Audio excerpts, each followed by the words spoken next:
Hi, my name is Suzy Jearum. I work for Coca-Cola European Partners. We're a bottler and distributor of Coca-Cola products.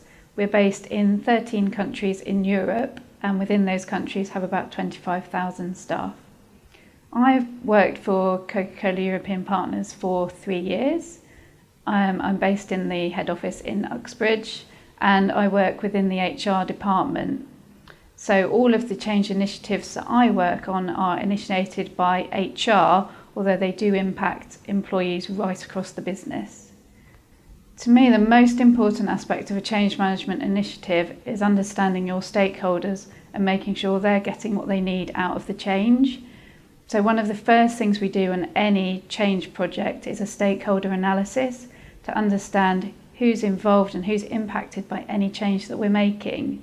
We use a tool called Think, Do, Feel. So what do we want the people impacted by the change to think and know about the change we're making? What might they be feeling, and how can we support them through that emotional change curve? And what do we need them to do differently once the change is implemented? We find that works quite well, and it's really at the heart of every change management initiative that we have.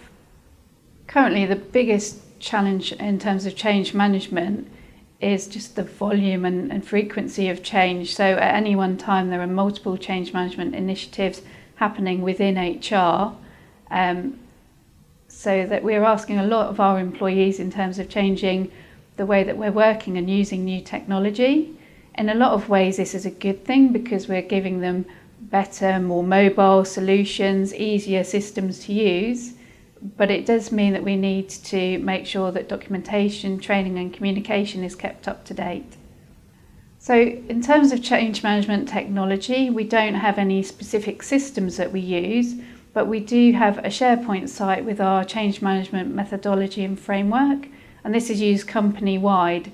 So there's a group of core tools and supporting tools that are used in every change management initiative, and that ensures consistency with what the changes that we're rolling out.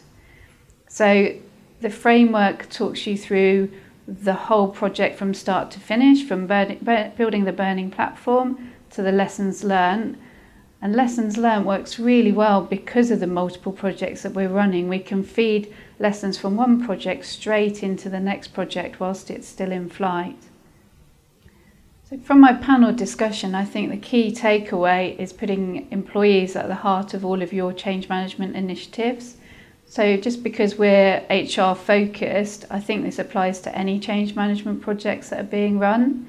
So we use very diverse project teams and make sure we try and include project team members from each of the countries that we're applying the change to include those cultural variations.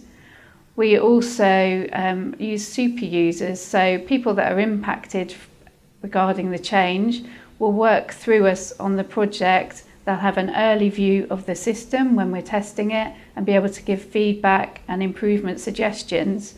They then become ambassadors of that change once it's rolled out to their area. And that's worked really well, making sure that the recipients of the change are the ambassadors for it as well.